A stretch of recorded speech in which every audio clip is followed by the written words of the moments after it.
bansa ito ay kinakailangan.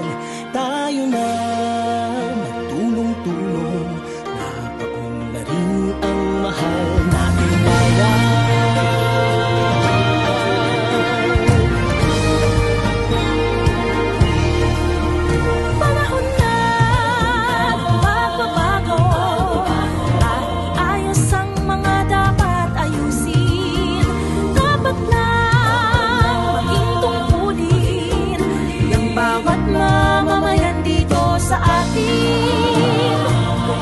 Pagbabago patungo sa pag-asenso, magsikap ng mabuti at nang guminhawa tayo.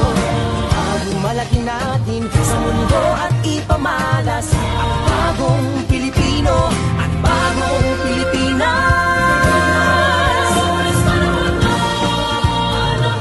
Pagsulong